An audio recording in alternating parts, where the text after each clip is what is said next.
코로나 바이러스가 온 세계를 흔들고 있습니다. 인간의 삶이 늘 일상적으로 타성에 빠져서 가던 그런 상황에서 이런 참으로 어려운 일이 생기면 모든 것이 일상적인 데서부터 무너지고 이전과 다른 그런 삶의 상황에 부딪히게 됩니다. 저와 여러분이 이런 문제에 부딪힐 때 우리는 항상 신앙인으로서 또 믿음이 그냥 늘 습관적으로 신앙생활 하던 데서 우리가 원튼 원치 않든 우리의 믿음이 다시금 점검이 되고 또 우리 자신이 이전에 귀하던 게 귀한 것으로 여기지 못했던 것도 깨닫고 또 이전에 해보지 않던 그런 것을 또 시도하게도 되고, 그래서 우리가 하나님 앞에서 믿는 사람의 입장에서는 어려운 일들은 또 고난스러운 일들은 어떤 면에서는 우리가 믿음으로 이렇게 짚어보면 우리를 새롭게 하는 면이 있고, 또 우리들이 미처 생각지 못했던 새로운 방향으로 우리를 몰아가는, 인도하시는 그런 뜻도 생각해 볼 수가 있겠습니다. 우리가 항상 이런 새로운 상황에서는 얼마큼 하나님의 인도하심, 하나님의 뜻이 무엇인지를 주의 깊게 살피고 그 인도하심에 우리를 의지하면서 하나님께 순종하려고 하는 그런 자세가 중요하다고 할 수 있겠습니다.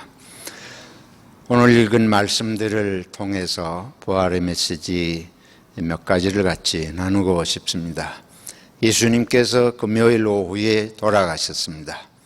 토요일은 유대인들에게는 안식일입니다. 그래서 종일토록 아무것도 하지 못하고 아무 곳에도 가지를 않습니다.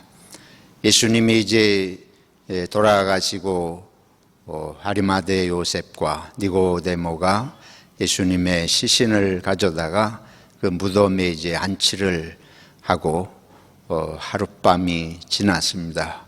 막달라 마리아가, 우리 오늘 읽은 요한복음을 보면 막달라 마리아가 가장 먼저 예수님의 무덤을 찾았습니다. 예수님 무덤 앞에 갔을 때에 그 마리아가 놀라지 않을 수 없었던 것은 무덤을 막은 큰 돌문이 옆으로 굴려져 비껴 있고 무덤이 열려 있는 것이에요.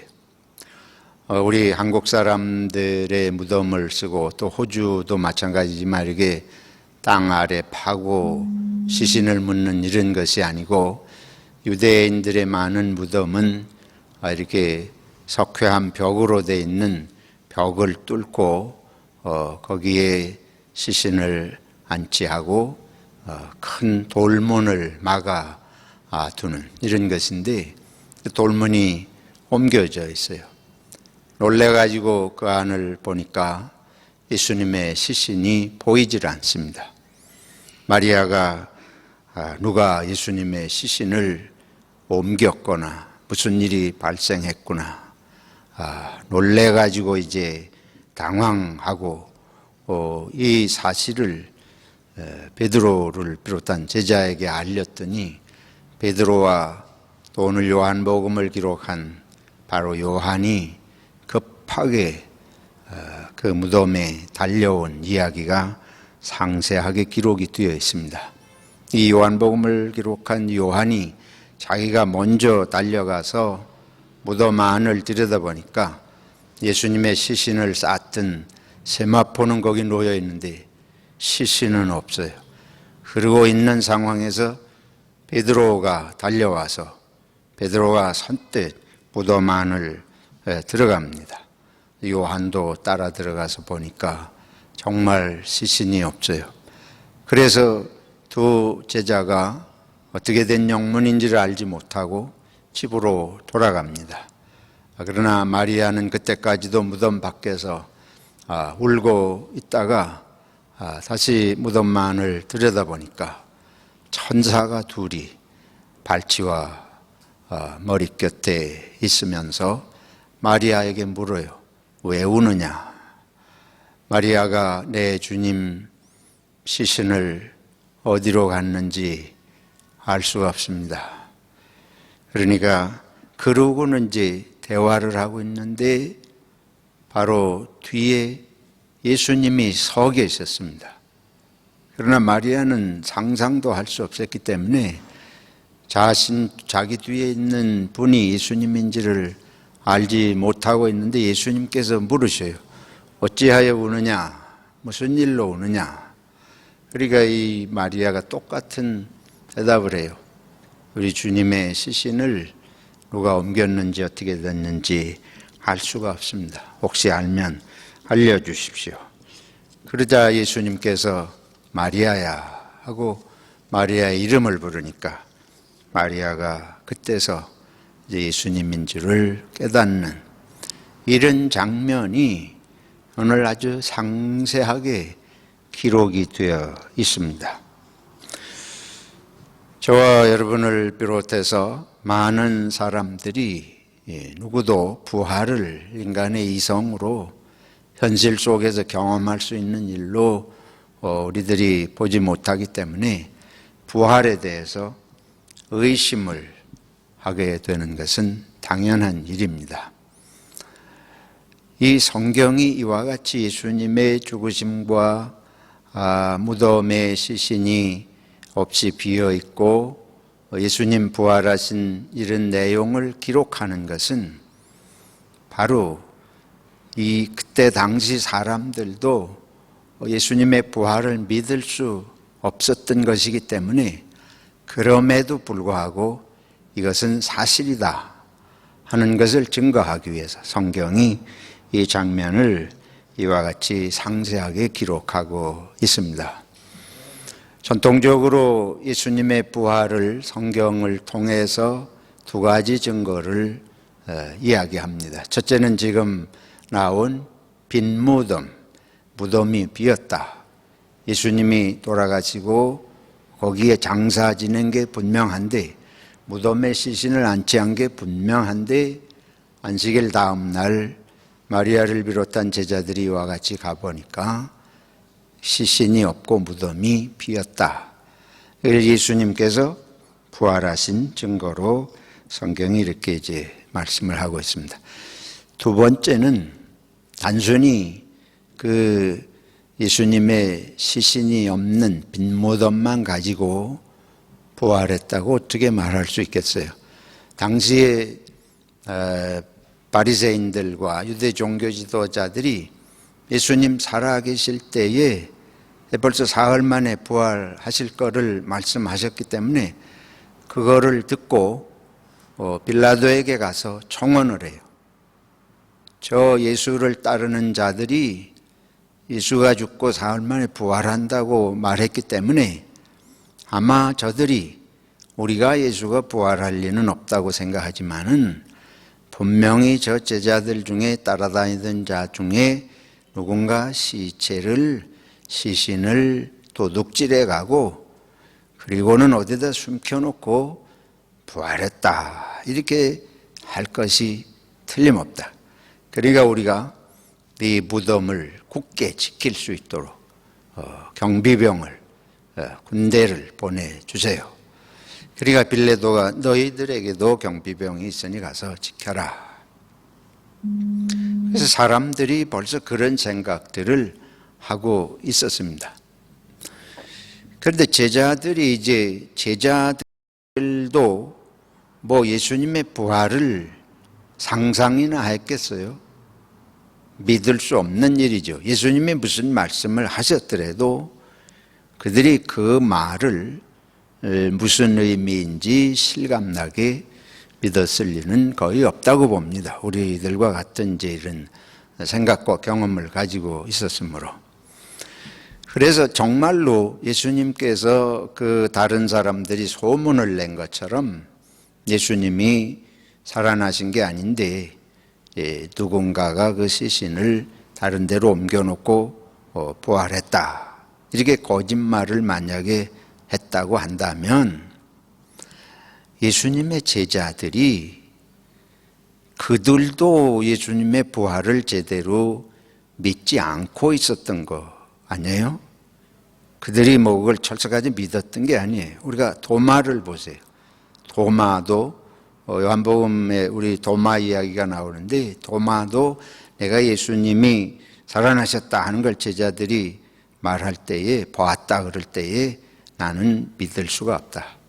내 손으로 직접 만져보고 내 손으로 직접 예수님 그 창에, 옆구리에 창이 찔리셨는데 그 찔린 창자국을, 또 손에 못이 박힌 못자국을 만져보지 않고는 믿을 수가 없다. 그러니까 그게 비단 도마뿐이겠어요. 다들 의심을 하고 있었던 것이 사실입니다. 그리고 제자들도 베드로와 요한이 예수님 그 무덤에, 말씀드린 데 지금 갔잖아요. 갔는데 무덤이 비었고 시신이 없어요. 그러니까 베드로와 요한도, 그 제자들도 이게 무슨 일이냐, 부활했다고 믿은 것 같지는 않습니다. 부활했다고 믿은 것이 아니고 무슨 일이 변고가 생겼구나, 누가 시신을 어딘가로 옮겼구나, 그렇게 생각했을 가능성이 일반적으로 우리 인간적으로 생각하면 그렇게 생각할 수 있어요. 그리고 제자들이 그 갈릴리 바닷가로 다시 돌아가서 고기잡이 하러 갔잖아요. 성경이 그렇게 말씀하잖아요. 예수님 돌아가시고 그들이 결국은 갈릴리로 돌아가죠. 그건 뭘 말해요? 그들이 실망해서, 예수님이 돌아가시니까 실망해서 이제는 다른 희망이 없다, 그렇게 생각을 했던 것을 우리가 이 성경을 통해서 알 수가 있습니다. 다 그런 의심들을 하고 있던 그들인데, 이제 성경에 보면 오늘 요한복음에 마리아가 먼저 가서 보고 베드로와 요한이 가서 보고, 근데 그 다음에 성경의 기록을 보면 예수님의 제자들이 이제 어떻게 해야 될까 두려워가지고 집 안에 모여가지고 방문을 걸어 잠그고 두려움 중에 있는데, 거기에 예수님이 나타나신 거예요. 그래가지고 주님께서 샬롬 하고 평강이 있을지어다, 그런 장면들을 제자들이 직접 목격을 했습니다.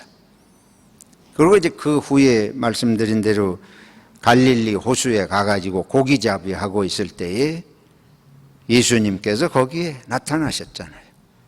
나타나셔가지고 그들이 그날도 예수님 3년 전에 자기들 부르실 때에 밤새도록 고기 못 잡다가 예수님 나타나셔서 고기를 잡은 경험이 있는데, 그날 또 주님 나타나셔가지고 말씀하시는 대로 해서 또 고기 잡는 경험을 하고, 그리고 이제 우리가 아시는 대로 예수님이 거기서 잡은 고기를 구워서 같이 이렇게 조반을 잡수시고는 베드로를 불러서 내가 나를 사랑하느냐 3번을 물으시고 내 양을 먹이라.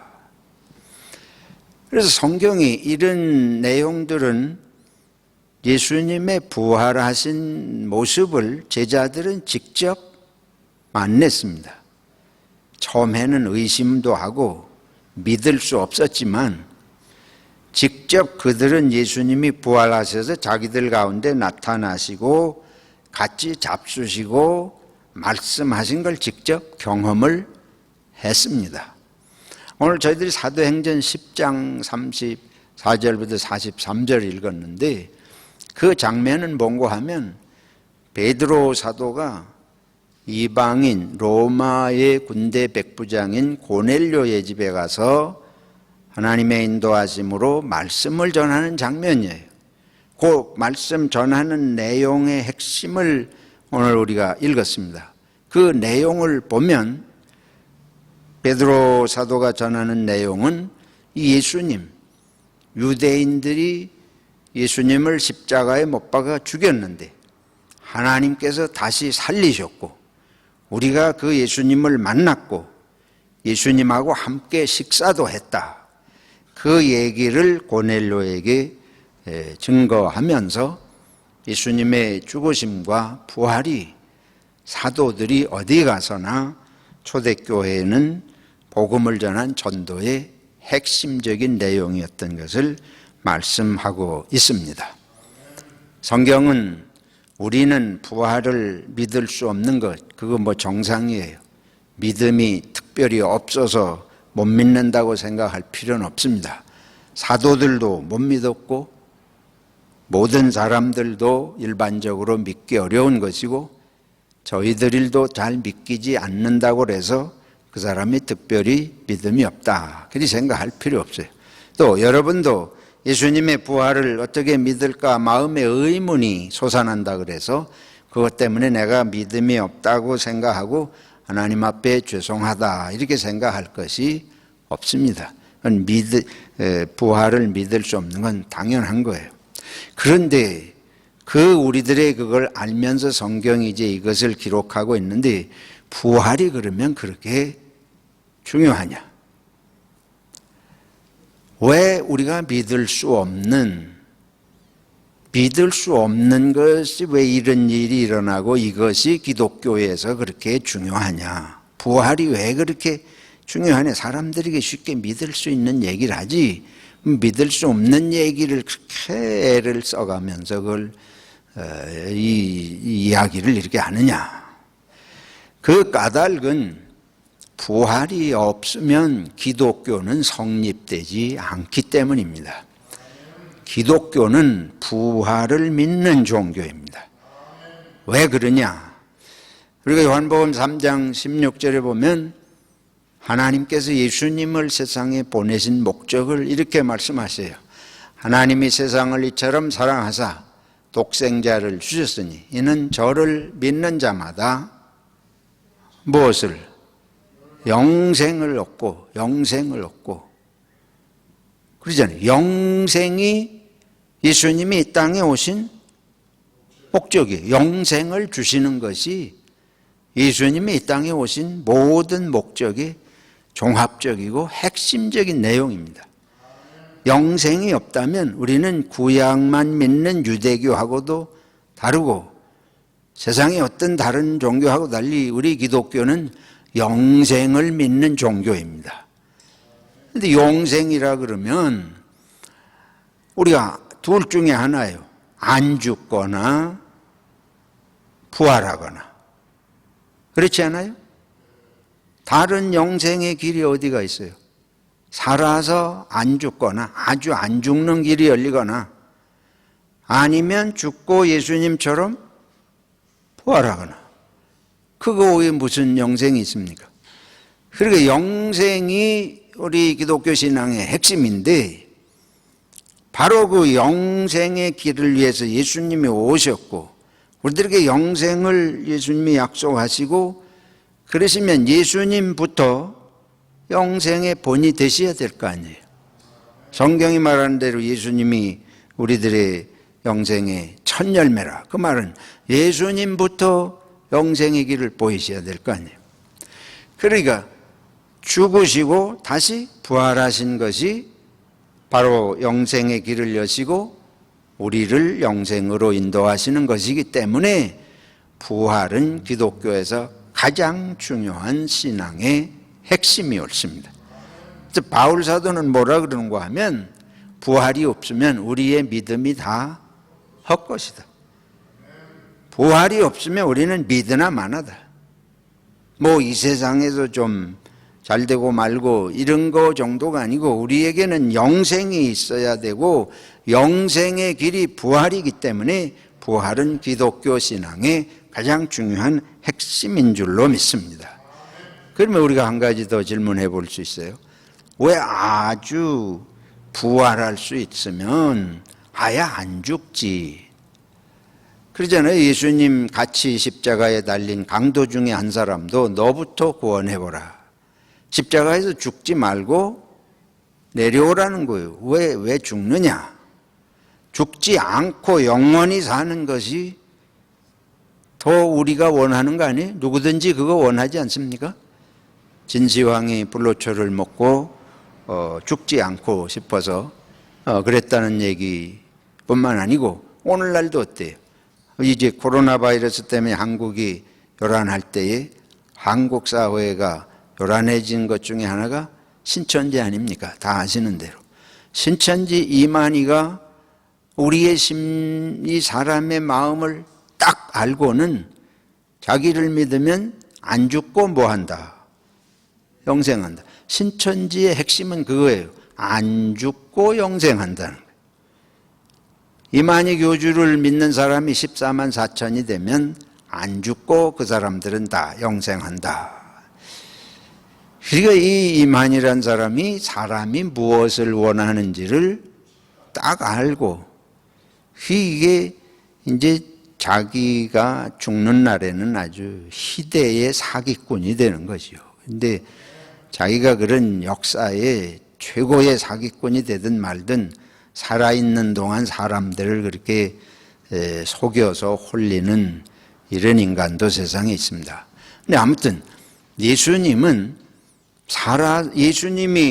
이만희 같이 사기꾼이고 사람이나 끌어모아서 뭐 추종하게 하려고 하고 일은 조금 사람들이 살아있을 때 이런 자기를 따르는 사람들에게서 환희를 느끼는 이런 정신이상자 같은 분이셨다면 아야 죽지 않을 거라고 말씀하실 거예요. 이만희 같이. 근데 예수님은 친히 죽으시고 우리가 부활하실 능력이 있으면 안 죽으실 수도 있을 거 아닐까요? 네? 하나님께서 우리들을 아담과 이브를 영생하게 본래는 지으셨다고 우리는 다 그렇게 믿습니다. 타락하기 이전에. 근데 타락 때문에 죽음이 온 거 아니에요. 그래서 성경을 해석하는 사람들이 아담과 이브가 심판으로 죽음이 왔다면 심판받을 일을 하기 전에 그 모습으로 살았다면 무엇을 했을 거라는 거예요. 영생했을 생명이라 이렇게 해석을 하는데 예수님께서 하나님 자신이 그걸 못 하시겠어요? 그러면 왜 살아서 우리가 다 원하는 건 안 죽는 건데 죽고 부활하는 걸 하시느냐? 아주 간단합니다. 이 몸으로 이 육체는 영생하기에 적합한 육체가 아닙니다. 사람이라는 것은 몸만 가지고 사람이 아니에요. 이 몸도 영생하기에 적합하지 않은 몸이지만은 왜 그렇게 생각할 수 있냐? 예수님께서 변형되셨어요. 부활하신 예수님은 집안의 문을 다 걸어 잠그고 있는데 가운데 나타나시잖아요. 그리고 또 얼마 있다 보니까 예수님이 계시지 않아요. 부활하신 예수님이 막달라 마리아 뒤에 서 계셨는데 마리아가 예수님인 줄 알고 잡으려고 하니까 손을 대려고 하니까 내게 손을 대지 마라. 아직 아버지께로 올라가지 아니했노라. 예수님이 변형된 몸이신 것을 거기 의미하고 있습니다. 우리가 누가복음 24장에 보면은 두 제자가 엠마오로 실망해서 이제 예수님 돌아가시고 예루살렘 떠나서 엠마오로 가요. 엠마오로 가는 두 제자 앞에 예수님이 나타나셨습니다. 그런데 두 제자가 예수님인 줄을 몰라요. 그러다가 이제 그들과 함께 식사하시면서 눈을 열어주시니까 비로소 예수님인 줄을 알고. 근데 이런 여러 가지 장면을 볼 때에 우리 이 몸 가지고는 사랑하고 싶어도 사랑할 수 없는 이 제한된 몸이에요. 그래서 우리 이 몸이 영생하기에 적합하지 않다. 근데 더 문제는 우리는 마음이 있지 않습니까? 심령이 있어요. 우리의 영혼이, 우리의 영적인 상태가 우리의 마음 상태가 이 마음을 그대로 끌어안고 영생하기에 합당하지 않습니다.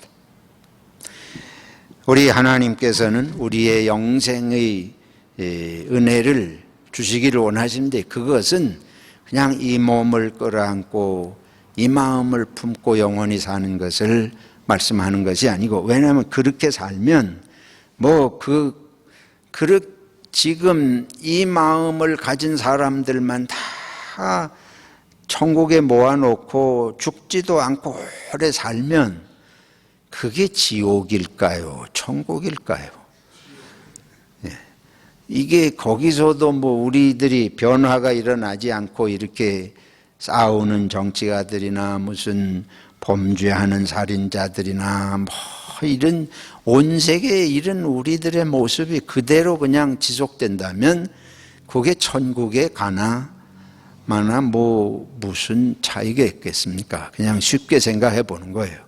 그래서 하나님께서는 예수 그리스도의 십자가 대속의 은혜와 부활의 새로운 생명을 통해서 우리 몸과 영혼이 완전히 새로운 생명으로 다시 태어나는 것을 원하시고, 그 다시 태어나는 생명이 부활의 생명인 줄로 믿습니다.